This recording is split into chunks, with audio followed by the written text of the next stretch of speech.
On a l'habitude de le qualifier de parrain du capitalisme français, tant son influence est grande dans les cercles patronaux. Grand capitaine de l'industrie, il a fait d'une petite mutuelle l'une des plus grandes compagnies mondiales d'assurance, AXA, dont il a cédé la présidence à Henri de Castries cette année.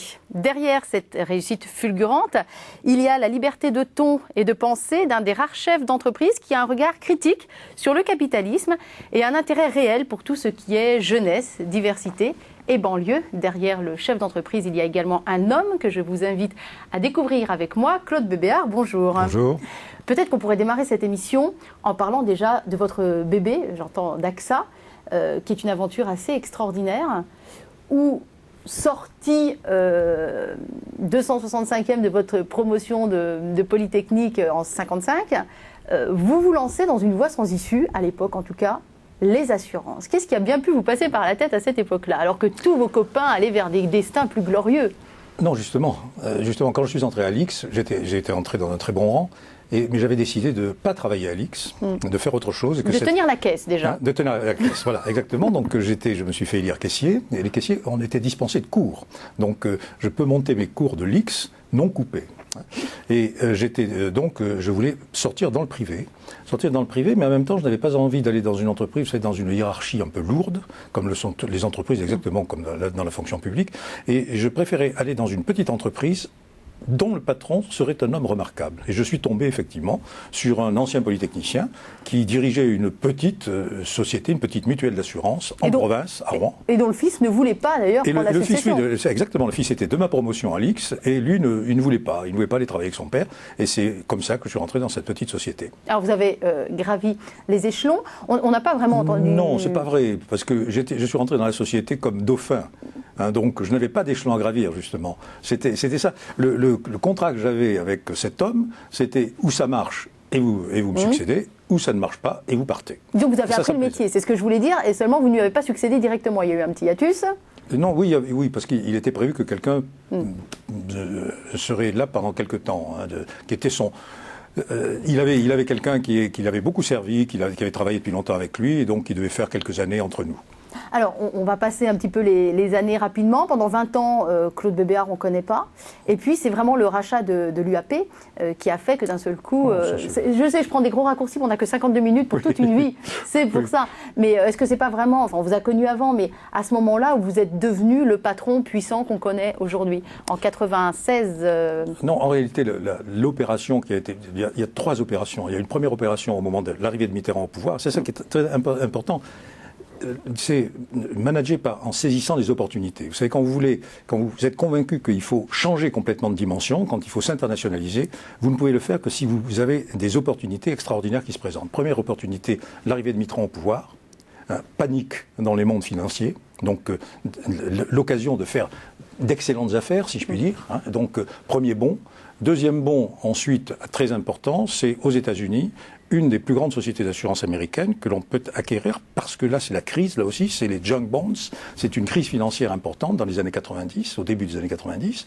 Donc là, à ce moment-là, on prend une dimension que les Français ne voient pas forcément, mais que des gens qui connaissent la finance en général avaient très bien vu. Par exemple, je me souviens d'un garçon qui s'appelait Pleskov et qui est venu me voir en me disant « Vous êtes aujourd'hui, les Français ne s'en rendent pas compte, mais vous êtes d'ores et déjà plus puissant que l'UAP ». D'où la troisième étape, ça a été effectivement de manger l'UAP. Oui, il y a le discours du chasseur, on sait que vous êtes un grand chasseur, il y a le côté de la patience. Je crois que c'est une des qualités du chasseur, d'être patient, d'être à l'affût, mais au moment où la proie est là, il ne s'agit plus de tergiverser. Très rapide. Il faut passer à l'action. Il faut passer à l'action. Est-ce que la notoriété, le pouvoir, la richesse, tout ça est arrivé petit à petit au fur et à mesure. Un jour, vous êtes allé soutenir la candidature de la France à Moscou pour les Jeux Olympiques. Est-ce que vous vous souvenez de cette anecdote-là? Et vous n'étiez pas tout seul, vous étiez avec un footballeur mondialement connu. Oui, avec Zidane. Avec Zidane.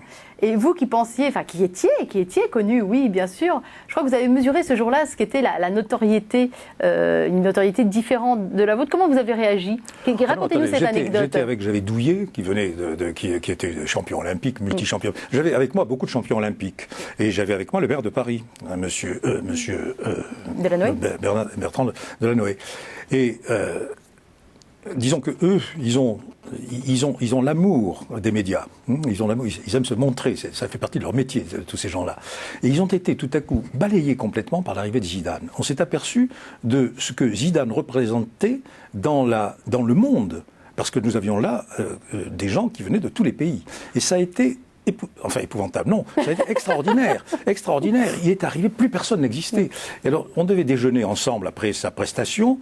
On devait déjeuner ensemble, et il a dit, écoutez, non, je peux pas, je suis obligé de m'en aller, parce que, regardez ce qui passe, c'était une véritable émeute. Est-ce que l'ego en prend un coup, que ce soit vous, Douillet, enfin tous ceux qui avaient Non, je été... peux dire que certains égos, pas le mien, parce que moi je m'attendais pas du tout à... vous savez que quand vous êtes dans un aéropage de sportifs internationaux, Douillet est beaucoup plus important que moi, il n'y a aucun problème. Et donc, je ne me sentais pas en concurrence, en quelque sorte, avec Zidane. Mais les autres, je peux vous dire qu'il y en a certains, oui, qui ont eu leur ego terriblement blessé par cette affaire. Quand on prend du pouvoir, sur un plan économique notamment, tous les gens courent après vous. J'imagine on est très courtisé, à tort ou à travers, ou à raison peut-être aussi. Est-ce qu'on devient méfiant? Est-ce qu'on change? Est-ce que, est-ce qu'on prend la grosse tête? Ou est-ce qu'on met des pare-feux pour éviter tout ça? Enfin, comment on essaie de travailler son humilité? Vous avez des gens qui paniquent un petit peu, qui se méfient. Je pense à un des grands chefs d'entreprise français qui est comme ça, qui est très très méfiant. Il a peur, effectivement, que les gens essaient de l'exploiter. Et puis la plupart des gens prennent la grosse tête. Ils pètent les câbles. Mais alors vous, alors? Ben non, moi j'avais pris un système pour éviter cela, c'est d'avoir un Jiminy Criquet avec moi. Quelqu'un avec moi, vous savez, on peut dire le fou du roi, mais le fou du roi c'est pas gentil. En tout cas, votre conscience. D'avoir quelqu'un qui est là, qui vous dit du calme. Qui vous ramène à la réalité. Et ça, malheureusement, beaucoup de gens, quand ils commencent à avoir du pouvoir, ils n'écoutent pas. Ils n'écoutent plus les critiques et ils ne les acceptent plus. Ce qui est une grande faiblesse. Je pense qu'il faut avoir, c'est pas de l'humilité, c'est tout simplement être conscient des réalités et ne pas se prendre au sérieux. Les gens qui se prennent au sérieux, c'est le début. D'abord, ce n'est pas une preuve d'intelligence. Et puis d'abord, vous êtes à ce moment-là, vous pouvez tomber dans tous les pièges. Les flatteurs sont très habiles. Donc, restez très pragmatique, avoir conscience de ce que vous êtes en réalité et non pas de l'image que peuvent vous donner quelques flatteurs. Je crois que c'est très important. Vous êtes tombé dans aucun piège? Je ne crois pas. Mais enfin... À quoi ça sert de réussir? Qu'est-ce que la richesse et le pouvoir apportent finalement? Ah, ça c'est intéressant. La richesse, ce qui m'amuse, c'est de voir tout un tas de gens devenus riches qui disent « mais la richesse, ça ne m'intéresse pas, je n'ai jamais fait ça pour l'argent ». Faux, ce n'est pas vrai. Toute personne qui travaille, quand vous travaillez, il y a une mesure de votre succès dans le travail qui est l'argent. Enfin, sauf, bien entendu, je ne pense pas pour les activités intellectuelles, mais pour les autres, c'est l'argent. Donc, c'est la recherche de la richesse, c'est la recherche de la preuve de la réussite. Et puis, c'est pas désagréable d'être riche. Arrêtons d'être hypocrite et de raconter des histoires. Le pouvoir, c'est autre chose. Le pouvoir, c'est là aussi, c'est un grand plaisir parce que le pouvoir vous permet de faire des choses que vous avez envie de faire. Par exemple. L'argent aussi. Mais le pouvoir, le pouvoir, vous pouvez faire passer des idées. Vous pouvez, quand vous voulez rencontrer des gens, vous pouvez les rencontrer. Vous pouvez vous présenter pour développer vos affaires. Quand vous avez un certain pouvoir, quand vous avez acquis un certain pouvoir, vous pouvez vendre ce que vous voulez faire. Vous êtes beaucoup plus efficace, si vous voulez. Le pouvoir vous donne de l'efficacité. Votre rapport à l'argent, vous le qualifieriez comment ? Mon rapport à l'argent, c'est très simple. J'ai été content de gagner de l'argent. Et je suis content d'avoir une certaine masse d'argent, mais je n'aime pas l'argent pour lui-même. Je suis fasciné par les gens qui sont comme l'oncle Picsou, si vous voulez, qui tous les jours comptent leurs sous et se baignent dedans. Picsou, vous vous souvenez de ça? Il se baignait, il plongeait tous les jours dans son or. Mais vous avez des gens qui sont comme ça. Non, moi je trouve que l'argent est très agréable pour ce qu'il vous permet de faire. Voilà. Et il vous donne une liberté considérable. En même temps, il peut devenir un esclavage aussi. Mais il vous donne une grande liberté. Mais cela étant, au bout d'un certain temps, quand vous en avez, vous n'emportez pas dans votre tombe. Mais ça vous permet en même temps d'en donner à vos enfants, puis ça vous permet de faire des choses aussi dans tous les domaines. Dans les domaines de l'art, pour acheter des œuvres d'art si vous aimez cela. Ça vous permet aussi de donner pour certaines choses qui vous tiennent à cœur. Vous pouvez, si vous voulez, avoir, avec l'argent, avoir une générosité active. j'appelle générosité active, c'est-à-dire faire des choses. Alors, on reparlera des différentes actions que vous avez pu mener. Je voudrais qu'on reste sur ce thème de la réussite. Est-ce que vous êtes un homme comblé? Non, on n'est jamais comblé. Pourquoi non? Moi, je ne suis pas très content de ce que j'ai fait. Oui, en même temps, dans content, je ne sais plus qui a dit ça, il y a con. Donc il paraît qu'il ne faut jamais être content de soi. Con dans le temps. Non, j'ai pas l'impression d'avoir fait quelque chose d'extraordinaire. Et puis surtout, je suis très conscient de tout ce que je n'ai pas fait, que j'aurais dû faire. Qu'est-ce qui vous comblerait alors? Qu'est-ce qui ferait qu'aujourd'hui, vous me diriez, oui, je suis Emmanuel, un homme comblé? Non, je pense qu'une vie ne suffit pas à faire tout ce qu'on a envie de faire. Hein. Quand vous faites de l'économie, vous loupez tout un tas d'activités intellectuelles que vous auriez aimé faire. Comme quoi, vous concernant? Et comme quoi, je peux faire des mathématiques, ce qui est quand même un plaisir intellectuel. La philosophie, c'est très intéressant. La politique, j'ai failli faire de la politique. À un moment donné, je voulais faire de la politique. Bah oui, vous avez failli vous présenter pour être maire de Rouen, puis hop, triple pontage coronarien, c'est ça? Oui, non, double. Il n'était que double. Mais en fait, non, c'est pas pour ça. C'est que j'ai été extrêmement déçu par la politique. Je me suis aperçu, si vous voulez, que j'avais avec moi des gens qui travaillaient avec moi et qui étaient intéressés par leur réussite personnelle et pas par l'intérêt. Ce qui me paraît intéressant dans la politique, c'est de faire quelque chose pour la collectivité, c'est de réaliser quelque chose. Et je me suis aperçu que beaucoup d'hommes politiques, pas tous, hein, mais beaucoup, ce qu'ils essaient de faire, c'est leur carrière. Et ça, c'est une grande déception. D'autre part, ils se bouffent le nez de façon épouvantable. Oui. Je me souviens, par exemple, avec un homme politique français de grand talent. Par ailleurs, je lui avais proposé qu'on travaille ensemble. Il était à Rouen, il était à côté de Rouen. Je lui ai dit, écoutez, on va travailler ensemble. Vous êtes socialiste, moi je ne le suis pas. Moi, je n'ai pas d'ambition politique. Travaillons ensemble, faisons des choses ensemble. Et non, il m'a dit, parce que vous verrez, la politique, c'est quelque chose qui vous dévore. Vous n'avez pas d'ambition politique aujourd'hui, je vous crois, mais vous en aurez demain. Et à ce moment-là, vous deviendrez mon ennemi. Alors je dis, mais on peut quand même essayer de faire quelque chose. Admettons votre raisonnement, on peut essayer de faire quelque chose pour les gens qui nous ont élus, pour ce que nous sommes censés faire. Il m'a dit non. Il m'a dit non, sa carrière, d'abord. Et aujourd'hui, ça vous tenterait la politique ? Non, la même chose. J'ai eu une deuxième occasion de faire de la politique et je n'ai pas prise non plus. Enfin, là je n'avais pas on m'avait proposé d'être ministre des Finances et vous avez refusé. Oui, j'ai refusé parce que, pour deux raisons. D'abord, trois raisons. D'abord, le gouvernement dans lequel je devais entrer ne m'enthousiasmait pas forcément. Deuxièmement, j'estimais que je n'avais pas la formation. Je connaissais pas les arcanes de la politique, hein, et donc c'était pas habile. Et puis troisièmement, une autre raison, je venais de prendre l'UAP, reprendre l'UAP. J'estimais que mon devoir était de rester là. Mais je trouve que dans la politique, il y a des choses qui sont fascinantes à condition que vous ayez un réel pouvoir. Les gens sont fascinés par un ministre, par le métier de ministre. Pas du tout. Ministre, ça veut dire petit serviteur. Petit serviteur, exactement. Dans l'étymologie. Et c'est la réalité. Le ministre, son temps est bouffé par tout un tas de petites choses qu'il est obligé de faire, parce que nous vivons en démocratie, il faut plaire au peuple, il faut plaire aux autres élus, etc. Et il n'a pas le temps de réellement travailler. Celui qui fait la politique du ministre, très souvent, c'est qui? C'est le directeur de cabinet. Hein? Celui-là est beaucoup plus efficace. Est-ce que dans les affaires aussi, il faut plaire? Dans les affaires, oui, parce que vous avez à conquérir des clients, vous avez à faire des négociations, et la négociation, c'est quoi? Hein? C'est charmer l'autre. Pour réussir, il faut le convaincre, et pour convaincre, il faut plaire.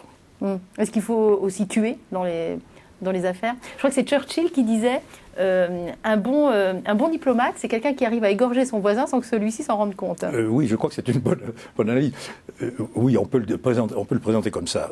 Il y a des moments où il faut tuer, mais n'oubliez pas que tuer, façon de parler, il faut éliminer le concurrent. Mais n'oubliez pas que si vous avez mal tué, si vous l'avez éliminé par des moyens qui ne sont pas bons, ça peut se retourner contre vous. Vous savez, c'est tout le problème de l'éthique, de l'honnêteté dans les affaires. Si vous pouvez faire un très bon coup en étant malhonnête une fois. Vous pouvez en faire deux peut-être, mais le troisième, c'est fini. Votre honneur, si vous voulez pas, votre réputation sera terrible. Et à ce moment-là, vous ne serez plus efficace. Ce qu'on peut lire de vous dans les articles de presse d'une certaine époque, déjà, était jamais très flatteur. Comment vous preniez, comment vous l'analysiez? Non, c'est quoi, le succès est mal vu en France ou... Non, oui, le succès est mal vu en France, mais il ne faut pas regarder non plus. Il faut regarder. Ce que je crois qu'il faut faire, c'est faire ce que vous pensez qu'il est bien de faire, il faut respecter les règles, il faut respecter les codes, etc. Et puis il faut laisser, vous savez, c'est le truc, les chiens aboient, la caravane passe. Et ça, je crois qu'il faut le faire. Si vous êtes sensible à l'opinion publique instantanée, vous êtes mal. Et ce qui est vrai pour les affaires est vrai en politique d'ailleurs. C'est vrai, oui, bien sûr. Et je me demandais, vous n'auriez pas raté votre vie quand même, parce que petit, vous vouliez être président de la République? Comme tout le monde. Ah ben non, pas moi. Ah non, pas vous? Bah non. Ah non, Bon. oui, donc, beaucoup de gens, on se dit pourquoi pas être président de la République, enfin président de la République ou n'importe quoi, mais enfin, oui, dominer les autres, oui. Oui, j'ai raconté quelque part que j'avais un livre qui m'avait beaucoup impressionné, c'était L'enfance d'un chef. Ah ben, vous l'avez raconté là-dedans, je vais vous le dire, Ah oui, ça vient de sortir, c'est La tragédie de la réussite de Christophe Deloire chez Albin Michel. Ah oui. Et vous dites que l'enfance d'un chef de Sartre... De Sartre, oui, m'avait beaucoup impressionné. Oui, parce que dans l'enfance d'un chef, il y a quelque chose d'extraordinaire, c'est que quand il croit que ses parents ne sont pas ses parents, enfin, en quelque sorte, l'enfant croit qu'il est de nature différente, il n'est pas un homme comme les autres, que tout le reste c'est un théâtre, et dont il est le seul acteur, en quelque sorte, et que les autres ce sont des figurants. Eh bien, je me souviens d'avoir eu ce sentiment-là quand j'étais enfant à un moment donné. Ça n'a pas duré. Hein. Ah ben moi je l'ai eu et très longtemps pour tout vous dire. Vous l'avez eu aussi? Ah ben, oui. Très longtemps. Bon, et ça, c'est quand même fascinant de voir ça. C'est-à-dire que vous avez une volonté, ça traduit une volonté de pouvoir, une volonté d'existence, hein, au détriment de tous les autres. De tyrannie presque. Oui. De tyrannie, oui. Et vous avez toujours été quand même assez, comment on dit, assez leader, assez chef dans votre caractère de toute façon, depuis tout petit déjà. Non, je pense que ça aussi, c'est pour moi, il s'agissait d'essayer d'être meilleur. Meilleur que les autres. C'est tout. C'est très simple. Mais quand vous faites n'importe quoi, vous faites du sport, moi j'ai fait beaucoup de sport, je fais de l'athlétisme, etc. Quand vous faites une course, vous essayez d'être premier, de gagner la course. C'est pas d'être dernier. Oui. Bon, quand vous êtes en classe, hein, vous essayez d'avoir de très bons résultats. Et vos très bons résultats se mesurent à quoi? Au fait que vous êtes premier aussi. Donc, vous avez... c'est peut-être dû à mon éducation. Vous savez, mes parents étaient enseignants. Alors les enseignants, ils vous chauffent, si je puis dire. Donc je considérais que quand on fait quelque chose, il faut essayer d'être meilleur. Il faut essayer d'être meilleur que les autres. Parce que la vie est une perpétuelle compétition. Mais ça, c'est là où il faut aussi que vos parents vous appellent une éthique, c'est-à-dire que tous les moyens ne sont pas bons. Est-ce qu'ils vous ont donné, vos parents, une éthique? Ah oui, ça beaucoup. Oui. Vous savez, mes parents, c'était les instituteurs de la Troisième République. Ah oui. Ils avaient une éthique très, très sévère. Vous avez été élevé dans quelles valeurs, alors? C'était pas des valeurs chrétiennes, non. Mes parents n'étaient pas pratiquants. Ils n'avaient pas la foi, c'était vague. C'était de tradition catholique, peut-être, mais oui, sans la foi. Ils étaient comme vous savez, comme dans tous les milieux populaires français, enfin dans tous les milieux paysans français, mes grands-parents étaient catholiques. Mais ce n'était pas... On mangeait du curé, quoi, hein, à la maison. On mangeait du curé, n'empêche que le meilleur ami, c'était le curé du village. Hein, c'était bon. Mais ils avaient toutes les valeurs chrétiennes, finalement. Ils défendaient exactement les mêmes valeurs. C'était les valeurs chrétiennes, un peu transformées. C'était les valeurs chrétiennes sans Dieu, quoi. On oubliait Dieu, on le mettait de côté, mais on prenait les valeurs. Alors lesquelles, par exemple, si on en cite une, deux, trois de valeurs? Si on cite une ou deux valeurs qui viennent vraiment de vos parents, hein. Si, d'abord, une notion de service, service des autres. Hein, ce que je fais, ce que je fais est bien si ça a une utilité sociale, si ça a une utilité pour les autres. Ça, c'est le truc. Deuxièmement, une autre valeur fondamentale qui était la loyauté. Tous les coups ne sont pas permis. Ce que je vous disais, on ne peut faire des choses que si on n'a pas honte de les faire. Hein, si on est peut-être fier de les faire. Hein.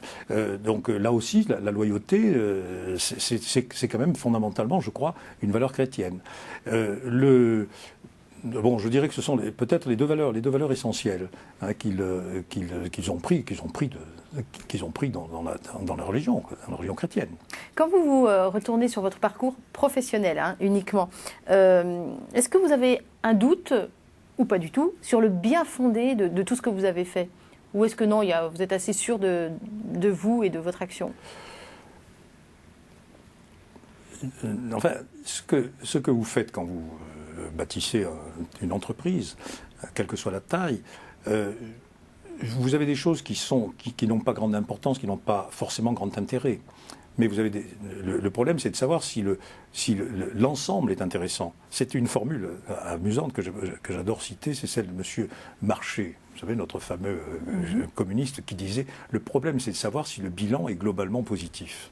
Et je crois que dans les affaires, c'est cela. Il y a des choses importantes, il y a des choses qui ne le sont pas. Le problème est de savoir si tout ceci est animé avec une idée essentielle de faire quelque chose de globalement positif. Mais je répète, ce qui est très important, et pour moi, c'est une condition d'efficacité. C'est ne faire que des choses qui répondent à une certaine éthique. Je crois qu'une certaine rigueur morale en affaires, contrairement à ce que les gens croient, est une nécessité si vous voulez travailler sur le long terme. Parce que sinon, un jour ou l'autre, si vous faites des mauvais coups, vous les prenez dans la figure. Vous avez essayé de faire grandir les gens qui gravitaient autour de vous, professionnellement parlant? Oui, parce que je crois qu'une entreprise, ce sont des hommes. Maintenant, on dit des hommes et des femmes. Hein. On oublie qu'en français, homme veut dire homme et femme, c'est asexué. Donc, vous avez besoin d'avoir des gens motivés avec vous. Bien, pour les motiver, il faut leur donner la fierté il faut leur donner la compétence, d'une part, et il faut donner la fierté de ce qu'ils font. Et donc, vous les faites grandir automatiquement. Il faut qu'ils grandissent avec vous. Parce que quand la difficulté, quand vous partez d'une toute petite entreprise pour faire une grande entreprise, c'est que vous avez des gens qui ne peuvent pas suivre, qui ne peuvent pas vous suivre. Et il faut les convaincre, il ne faut pas les vexer, il ne faut pas les humilier. Il faut qu'ils admettent cette idée qu'ils ne peuvent pas suivre tout le parcours. Mais en quelque sorte, ils n'ont pas les capacités pour grandir comme on aurait besoin qu'ils grandissent. Mais malgré tout, il ne faut pas les humilier. Je crois que c'est très très important, car là aussi, c'est une condition d'efficacité. Si vous prenez les gens, si vous les jetez comme des Kleenex, eh bien, un jour ou l'autre, vous en payez le prix. Je voudrais vous soumettre des propos d'Alain Minc, qui se targue de bien connaître les puissants et qui a des petites définitions comme ça. Je vous laisse réagir, d'accord, à chaque phrase. Donc, il parle de ses amis puissants, je ne sais pas si vous en faites partie ou pas. Il dit par exemple, ils ont des béances, des failles gigantesques, ils sont fragiles. Est-ce que vous reconnaissez dans ce portrait? La fragilité, si vous n'êtes pas... oui, enfin, il faut que vous ayez un minimum d'inquiétude. Il faut que vous soyez inquiet. En quelque sorte, si vous n'êtes pas inquiet, vous passerez à côté de choses essentielles. Si vous êtes trop inquiet, vous serez paniqué. Mais il faut que vous soyez inquiet. Une inquiétude qui garde en alerte. Une inquiétude qui débouche sur l'action. L'inquiétude du veilleur. Voilà, c'est cela, exactement. Mais si vous n'avez pas d'inquiétude, si vous n'avez pas cette fragilité, mais cette fragilité pour mieux rebondir et pour la transformer en force, qui vous donnera de la force. Je continue, donc analyse des puissants par Alain Minc. Ils ont tellement d'ego qu'ils n'en ont pas. Ils sont tellement sûrs d'eux qu'ils reconnaissent leur connerie, c'est le mot, et acceptent la contradiction. Ils changent d'avis très vite. Oui, mais ça, c'est une qualité, ça. Oui, mais malheureusement, ils ne sont pas tous comme ça. C'est-à-dire qu'il faut avoir la capacité d'écouter les autres et la capacité de changer d'avis. Que vous avez, vous, ces capacités-là? Moi, je pense que je crois l'avoir. Pourquoi? Parce que, enfin, là aussi, si vous voulez, c'est tout simplement du pragmatisme. Vous ne pouvez pas prétendre avoir toutes les idées, vous ne pouvez pas prétendre avoir toujours la meilleure solution, vous avez intérêt à écouter les autres, et quand vous trouvez quelque chose de bien, même si c'est le contraire de ce que vous pensiez, il faut être capable de sauter dessus tout de suite. Il faut pas, en quelque sorte, il ne faut pas croire que dire à un moment donné « oui, j'ai tort, je change », il faut pas croire que c'est une faiblesse, c'est au contraire une force. Ils ont une extraordinaire violence caractérielle, ce ne sont pas des êtres totalement équilibrés. Commentaire. Bon, alors ça, je crois qu'il y a dans certains cas, c'est vrai, dans d'autres cas, ce n'est pas vrai. Je connais quelques chefs d'entreprise qui sont parfaitement équilibrés, et j'en connais d'autres qui sont des paranoïaques ou des caractériels. Oui. En cas d'échec, ils ne s'interrogent pas, ils repartent immédiatement. Mais tout ça, c'est les dispositions de bons chefs d'entreprise. Parce qu'il faut effectivement, si tu peux voir détruire l'ouvrage de ta vie sans dire un seul mot, tu vas être à repartir. C'est keeping. Hein. Donc, c'est une qualité indispensable quand vous êtes chef. Vous aurez forcément des moments où vous traverserez des périodes difficiles, il faut être capable de rebondir vite. Je voudrais qu'on parle de l'Institut Montaigne, que vous avez créé il y a quoi, 8-9 ans? En 2000, oui. En 2000, donc il y a 9 ans. Et avant de parler de l'Institut Montaigne, on va parler de Montaigne, qui est un personnage dans lequel, je crois, vous vous reconnaissez. Pour quelle raison? C'est un compatriote. Nous sommes du Périgord, tous les deux. Oui. Non, mais je trouve que... Et au-delà de ces affinités géographiques. Montaigne est un homme très sage, qui prend du recul sur les événements, beaucoup de recul sur les événements, et qui a qui doute, si vous voulez. Hein. Je pense que douter est une grande qualité dans la vie. C'est-à-dire se reposer, ne pas admettre les choses comme vraies, avant que... C'est pas lui qui l'a dit, ça, je crois que c'est Descartes. Ne prendre choses comme vraies que quand j'ai connu, évidemment, être tel. Hein. C'est-à-dire essayer de comprendre les choses et de ne pas admettre...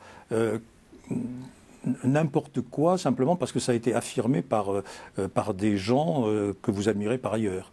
Et ça, je crois que c'est une grande qualité de Montaigne. C'est quelqu'un qui vient du terroir, oui. Comme vous, qui de fait avait le sens des choses concrètes, que vous avez aussi.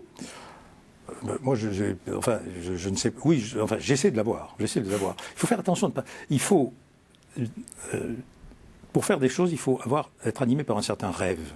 Hein, un objectif, c'est un rêve, toujours. C'est de dépasser, un objectif de dépassement. Mais il faut en même temps que ce rêve soit réalisable, c'est-à-dire qu'il soit guidé par un grand pragmatisme. Et le pragmatisme, c'est la qualité du paysan. C'est celui qui travaille la terre, c'est celui qui sait que je peux rêver à faire une bonne récolte, ma récolte dépendra des éléments, hein, des éléments extérieurs. Donc il faut que je reste calme et pragmatique. Quels sont les rêves que vous avez aujourd'hui ? Les rêves que j'ai aujourd'hui, il y en a beaucoup. Il y en a beaucoup. Par exemple, vous avez évoqué l'Institut Montaigne. Oui, dont on va parler. Nous donnons l'idée de l'Institut Montaigne, c'était de faire de la politique sans faire de la politique politicienne, sans être engagé dans l'appareil politique. Dans l'appareil politique, qui est un métier très difficile, hein, pas du tout méprisable, mais au contraire très très très difficile et nécessaire. Mais mon ambition avec Montaigne, notre ambition, ceux qui participent à Montaigne, c'est de faire en sorte que les idées que nous émettons entrent dans la réalité, hein, entrent en application. Alors, exemple, le CV anonyme, c'était une idée de l'Institut Montaigne au départ. Non, ce n'était pas l'Institut Montaigne. Non, ça, c'est une idée toute bête que les gens ne comprennent pas. Hein. Vous avez des gens qui se heurtent, qui ne sont pas convoqués, donc qui n'ont pas la possibilité de défendre de se défendre, de se présenter, parce qu'on ne les convoque pas. On ne les convoque pas parce que c'est une femme, parce que c'est un handicapé, parce que c'est quelqu'un d'un certain âge, parce qu'il a un nom qui est différent, parce qu'il vient d'un endroit différent. Le CV anonyme, on enlève toutes ces choses-là qui sont des exclusions a priori. Les gens, on donne simplement le CV tel qu'il est, et à ce moment-là, vous voyez arriver en face de vous quelqu'un qui vous surprend, mais ce quelqu'un, il a une chance de vous convaincre. Mais c'est pas Montaigne, c'est pas... Non, c'était avant Montaigne. L'idée, c'était avant Montaigne. Non, c'était avant Montaigne. Alors, tout récent, qu'est-ce qu'être français ? Ça fait 2 ans que l'Institut Montaigne avait engagé cette réflexion qui est très à la mode aujourd'hui. Hein. Oui, elle est devenue à la mode. Qui est devenue très à la mode, hein, vous tombez bien quand même. Où là, on a 14 personnes très connues, Roger Paul Droit, Luc Ferry, Max Gallo, enfin bon, il y en a 14 comme ça, qui ont donné leur définition de qu'est-ce qu'être français. C'est pas Montaigne qui avait fait un livre qui était Comment peut-on être français ? Non, c'est pas lui. C'était comment peut-on être français ? C'était pas comment peut-on être français, c'était comment peut-on être...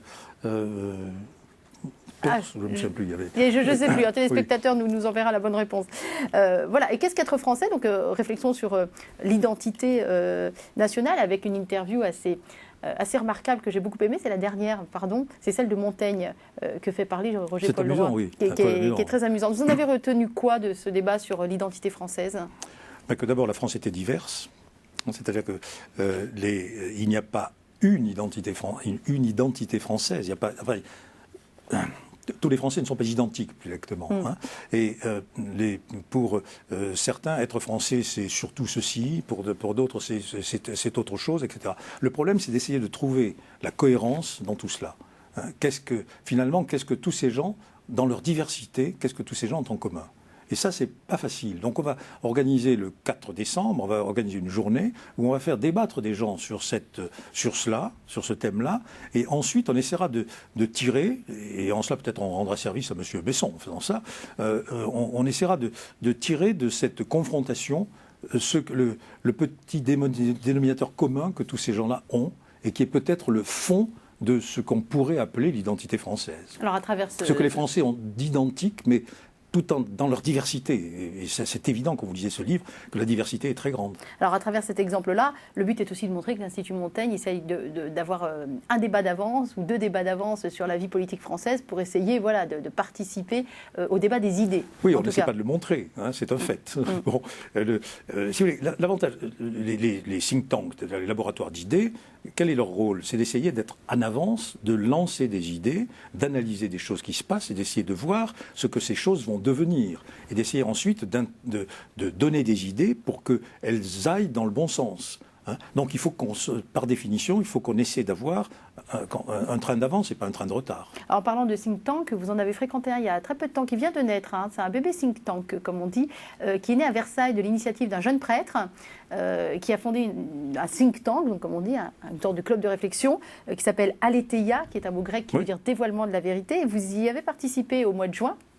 Ils invitent 4 fois par an un grand acteur de l'économie qui vient bûcher sur un sujet. Et le vôtre de sujet, je ne sais pas si vous vous en souvenez, c'était sur la rémunération des patrons. La rémunération des patrons, oui. Mais oui, mais on est sorti de ce sujet. On est allé... Enfin, on l'a élargi plus exactement. En plus, on a débordé sur la doctrine sociale plus généralement, celle de l'Église. C'est justement ce que je trouve intéressant, c'est que les cathos se mettent à avoir des méthodes un peu modernes. Le jeune prêtre, il a 30 ans, en même temps, on le salue au passage, l'abbé Grosjean. Et sa grande idée, c'est aussi de réunir à table des gens de toutes les générations. Il y a des jeunes encore qui sont bien vivants, mais encore en devenir sur le plan professionnel. Et puis il y a des gens comme vous qui viennent... des étudiants aussi. Des étudiants, voilà, qui viennent partager leur expérience. Vous croyez en tout cas dans ce genre de méthode pour les cathos aussi? Ah oui, bien sûr, oui. Je ne vois pas pourquoi. Non, au contraire, même c'est excellent pour les cathos, parce que là j'en reviens à ce que disait Montaigne tout à l'heure. Il faut venir avec un esprit ouvert, sans idée a priori. Vous pouvez avoir votre foi, ce qui ne vous empêche pas d'avoir une ouverture complète et de remettre des choses en cause, y compris des choses dites par l'Église. Parce que il faut... Enfin, bon, ça c'est un autre sujet, sur sur l'Église et sur les risques de prendre pour argent comptant tout ce que dit l'Église. Je crois on est censé prendre pour argent comptant ce qui est dit ex cathedra, mais on n'est pas obligé de prendre pour argent comptant tout ce que dit l'Église dans tous les domaines. Donc on a le droit de réfléchir. Il y a quel domaine, vous, par exemple, où vous êtes un peu sceptique Par exemple, les domaines qui sont à l'heure actuelle, qui sont très à l'ordre du jour, tous les domaines de la biologie, de l'éthique, des problèmes des mères, le problème de l'avortement, qui est un premier problème, le problème des mères porteuses, toutes ces questions-là. Je crois que vous n'êtes pas obligé d'acheter ce que dit l'Église. Je voudrais un exemple, par exemple, sur le problème de l'avortement. Vous savez que dans l'histoire, dans la position de l'Église, à partir de quel moment l'enfant a une âme, l'Église a été extrêmement variable dans le temps. Il y a, à un moment donné, on disait c'est au moment où l'enfant naît, pas avant. D'autres disaient, comme aujourd'hui, c'est au moment de la conception, dès le départ. Et je crois que saint Thomas, lui, il avait coupé l'arbre, il avait coupé au milieu, il avait tapé au milieu, c'était, je crois, 6 mois, ou je ne me souviens plus combien, 4 ou 5 mois, etc. C'est-à-dire, on voit bien que là, la vérité, où est-elle exactement? Alors après, bon, il y a tout le problème de l'avortement, ça c'est autre chose, parce que le problème de l'avortement, c'est la volonté de ne pas donner la vie. Il y a un deuxième problème. Mais sur ce problème de la conception de l'enfant, à partir de quand l'enfant a une âme, vous n'êtes pas obligé d'être d'accord avec ce que dit l'Église aujourd'hui, parce que l'Église, dans le temps, évolue, et il n'est pas dit que demain, elle ne change pas à la suite d'une découverte quelconque, j'en sais rien, qu'elle ne change pas de point de vue. En tout cas, on a le droit d'en discuter, d'en débattre, même au sein de l'Église. En tout cas, vous prenez ça. Le problème des mères porteuses, le problème des cellules souches, c'est un problème très très important, très fondamental. Alors, je crois qu'il est très important que l'Église soit très prudente dans ces domaines-là, parce qu'on peut aller à n'importe quelle folie dans ce domaine-là. Mais en même temps, il ne faut pas prendre des positions qui peuvent empêcher des progrès absolument gigantesques de la science et des projets gigantesques de la médecine. Donc vous voyez, on est dans des domaines qui sont des domaines flous, où l'exercice de son jugement est quelque chose de fondamental. Alors puisque vous avez démarré de vous-même la discussion sur la religion et la foi, parlons-en. Vous nourrissez comment? Parce que vous nous avez dit tout à l'heure que vous êtes né dans une famille où on ne vous a pas vraiment éduqué dans les valeurs chrétiennes, oui, mais pas de manière, entre guillemets, catholique. Enfin, c'était pas une foi vivante. Ça vous est venu comment, alors? je me suis converti plus tard. Ce sont les accidents de la vie. Hein. C'est un accident de se convertir? Les contacts. Oui, bien sûr, c'est un accident. Il y a des accidents heureux et des accidents malheureux. D'accord. Bon, vous pouvez avoir des accidents heureux. Et ça, c'est tout simplement, ce sont ce qu'on appelle les accidents de la vie, les contacts que vous avez, les connaissances, les gens que vous connaissez, que vous rencontrez, qui sont tout à fait remarquables. Moi, j'ai rencontré un père qui s'appelait le père de Chivray, qui était tout à fait remarquable. J'ai rencontré le prêtre qui m'avait marié, qui s'appelait le père Simon, qui était un oblat, qui étaient des gens qui tout à coup trouvaient l'argument qu'il fallait trouver, au moment où vous étiez en réflexion, parce que qui ne réfléchit pas à ces problèmes de l'au-delà, ces problèmes de Dieu existe-t-il, Dieu n'existe pas, je mourrai demain, la vie est complètement, c'est ridicule si la vie ne débouche sur rien, etc., etc. Vous réfléchissez à ça et puis vous avez quelqu'un qui à un moment donné vous donne le petit déclic qui vous fait avancer dans votre réflexion. Vous vous sentez assez proche de la sensibilité bénédictine. Qu'est-ce que vous y trouvez dans cette sensibilité catholique-là? Je trouve qu'il y a un équilibre de vie tout à fait remarquable. Hein, entre le travail manuel, entre le travail intellectuel, il y a un grand équilibre de vie. Je trouve que dans les autres ordres, je les trouve souvent moins équilibrés, si vous voulez. Je trouve que les bénédictins, il y a une plénitude, c'est un plétote, qu'on ressent très bien d'ailleurs quand on va passer quelque temps dans une abbaye bénédictine. Ce que vous faites? Il y a longtemps que je n'ai pas fait, tiens, que très mal. Zut fait. Cela dit, saint Bernard du Clairvaux a dit: la plus belle de vos prières sera l'œuvre de vos mains. Donc il est quand même dans la même mouvance. Vous êtes quelqu'un qui s'inscrit beaucoup dans le faire, dans l'action. Oui, il y a un absolument. côté, j'allais dire, presque protestant dans cette manière de faire. Les protestants, de manière peut-être un peu caricaturale, on les dit activistes de la prospérité, parce que pour eux, c'est une manière de dire merci à Dieu de tous ces dons que j'ai reçus. Oui, c'est vrai. Oui, mais maintenant, ce n'est pas. Je crois qu'il ne faut pas juger, dire si je réussis, ça prouve que ce que je fais, que c'est bien, que c'est Dieu qui me permet de réussir, c'est Dieu qui c'est une récompense, ma réussite, c'est une récompense divine. Vous pouvez avoir des réussites qui sont des réussites dues à la malhonnêteté. Donc, et puis il peut y avoir des échecs divins, non? Et puis, exactement. Et puis vous pouvez avoir des échecs qui sont au contraire qui sont merveilleux, quoi. Donc, non, je pense que cette vision, si vous voulez, vous savez que certains protestants s'appuient beaucoup sur la parabole des talents. Je trouve que c'est un peu court. Vous appuyez sur quelle parabole, vous, alors? Je pense que c'est un ensemble. Il y a toutes les paraboles. Il faut les regarder tout ensemble. Il ne faut pas prendre une parabole. C'est exactement comme dans l'islam, les gens qui prennent une sourate. Et avec une sourate, on peut vous démontrer que c'est une religion de violence. Et avec une autre, on peut vous démontrer que c'est une religion d'amour. Il faut regarder l'ensemble. Mais est-ce que dans la Bible, justement, il y a un personnage qui vous parle ou qui vous correspond plus qu'un autre, ou un épisode ou une parabole à laquelle vous êtes particulièrement attaché? Ou juste une phrase, peut-être, Ancien, Nouveau Testament compris? Non, si, vous avez le discours sur la montagne, c'est quand même la plénitude, il y a tout là-dedans. Hein. Pour les béatitudes? Les béatitudes. Dans les béatitudes, vous avez tout. Mais je trouve... non, il y a des paraboles qui sont un peu difficiles à comprendre, il y en a d'autres qui sont du simple bon sens, il y en a d'autres... et puis, quand je dis qu'il faut prendre un ensemble, c'est parce que il faut bien se souvenir que tout cela a été dit à une période donnée, pour des gens, c'est un message qui était adressé d'abord aux gens qui vivaient à ce moment-là, qui vivaient dans une certaine mentalité. Donc vous êtes obligé d'interpréter vous-même un petit peu. En cela, je trouvais que vous savez, c'était, comment s'appelait, le catéchisme, il l'appelait du Père Lagrange. Le Père Lagrange, qui le premier, ça vous dit rien, le Père Lagrange? Non. Ça devait être au début du XXe siècle, je crois. Oui. Il a pris les évangiles, il a pris les 4 évangiles, il les a passés et il les a regardés avec l'œil des gens de l'époque et en suivant bien les choses dans leur temps et en essayant de transposer ensuite dans les mentalités modernes. Donc c'était une lecture très moderne, en quelque sorte, qu'il faisait, que d'ailleurs n'ont pas apprécié, mais qui n'était pas une lecture littérale, justement. Parce que si vous faites une lecture littérale, ce qu'ont le tort, à mon avis, de faire les musulmans, à ce moment-là, vous ne sortez pas d'une époque.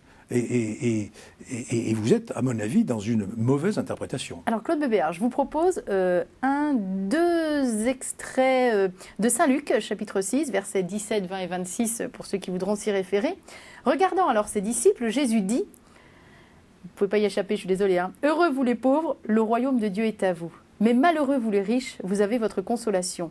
Malheureux vous qui êtes repus maintenant, vous aurez faim. » Vous entendez ça à la messe le dimanche ou pendant une retraite dans une abbaye bénédictine ou en lisant ça le soir chez vous, vous en faites quoi de cette phrase-là? Je pense que ça veut dire, pour moi c'est très clair, hein, ça veut dire, que vous ne devez pas, si vous recherchez l'argent pour l'argent, hein, en quelque sorte, vous êtes complètement dans l'erreur.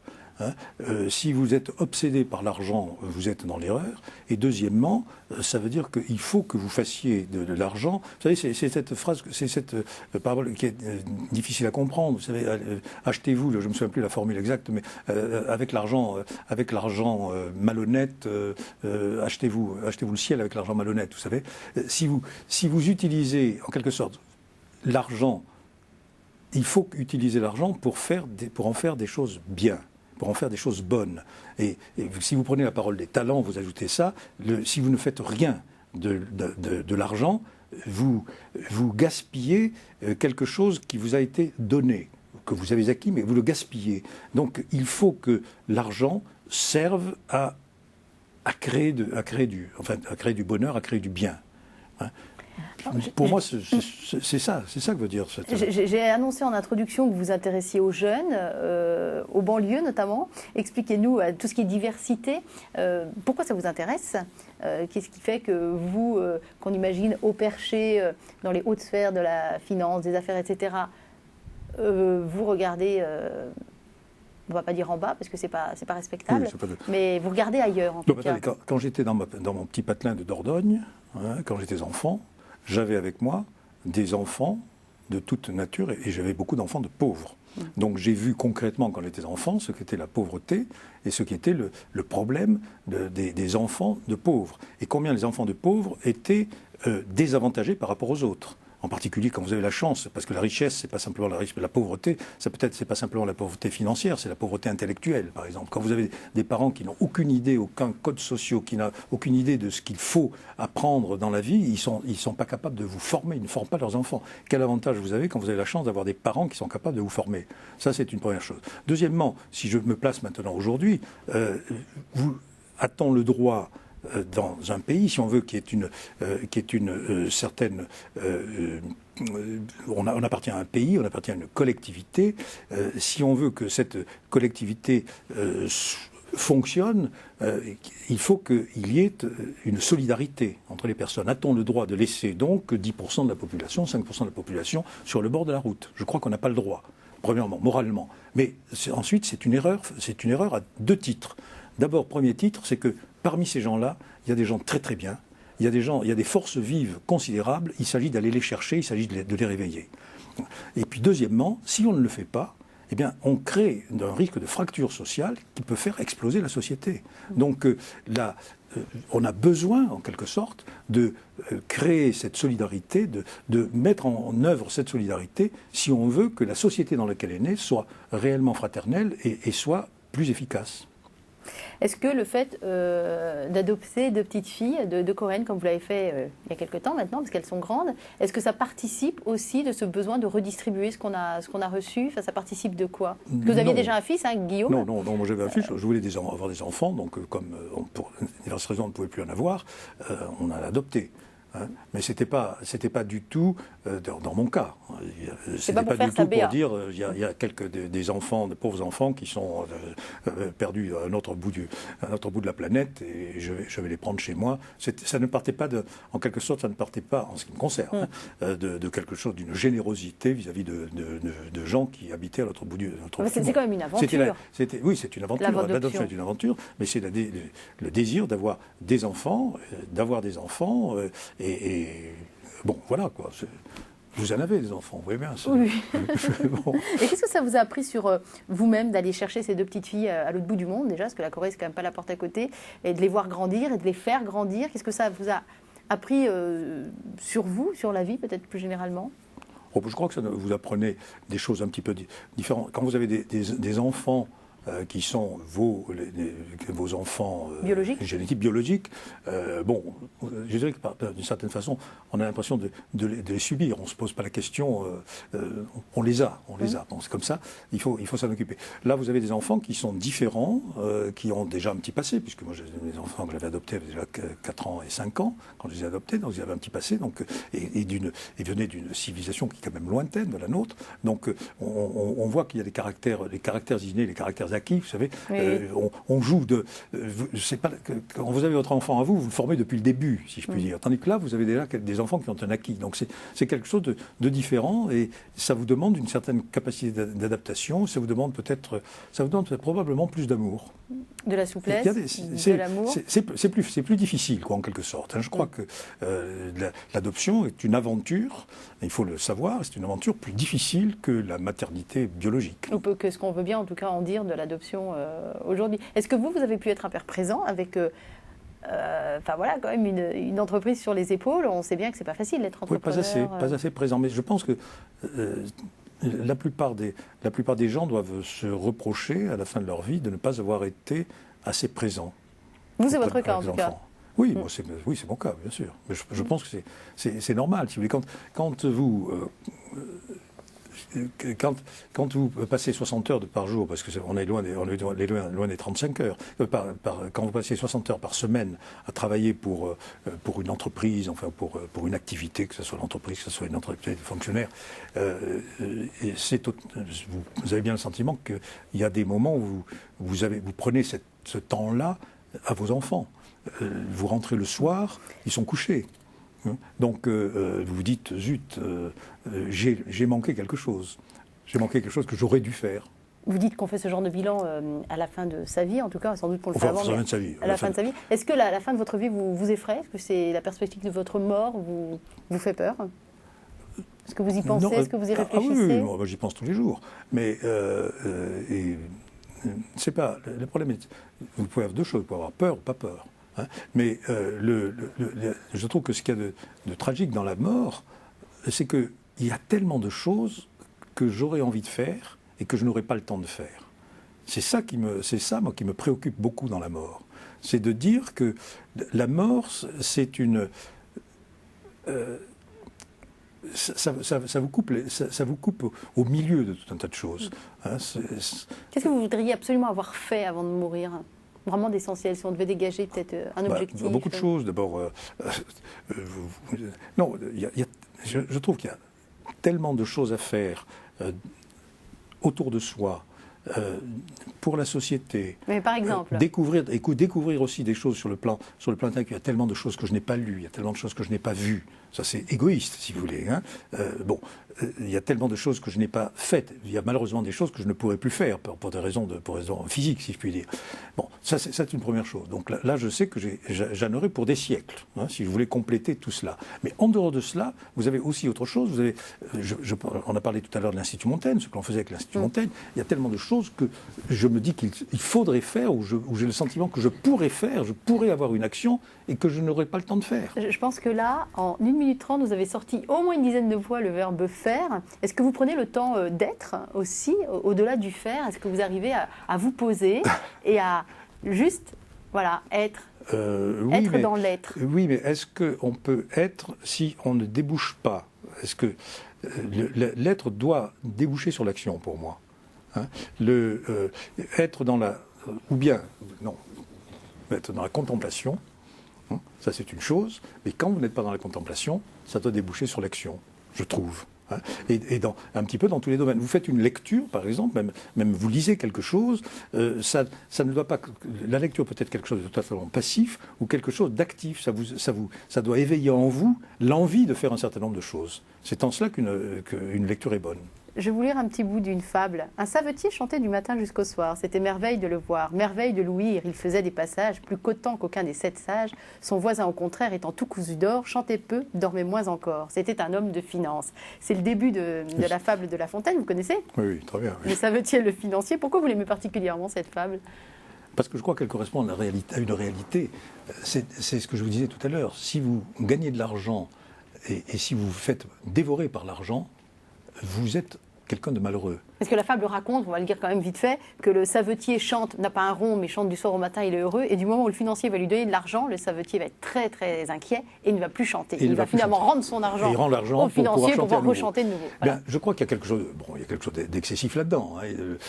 Il vaut mieux, je répète, il vaut mieux avoir c'est une fable, il vaut mieux avoir de l'argent, parce que l'argent vous permet de faire des choses, vous permet d'avoir des choses, vous permet d'avoir une tranquillité d'esprit. Mais si vous ne rêvez qu'à votre argent, si vous avez toujours, si vous en voulez toujours plus, etc., vous perdez votre tranquillité. Justement, ce que vous avez cherché avec l'argent, c'est-à-dire d'avoir cette indépendance, cette liberté, vous la perdez. Et ça, j'en vois tous les jours autour de moi. Par exemple, on vient de vivre là, une période qui est quand même, on vit encore une période qui est très tourmentée, une crise financière. Mais crise financière et morale. Les gens, oui, mais les gens riches étaient décomposés. Parce qu'ils perdaient, si vous voulez, ils perdaient leur fortune. Alors, il faut être capable de perdre sa fortune. On en revient au truc de Kipling, si je veux voir Kipling. Hein, mais la plupart des gens ne sont pas comme cela.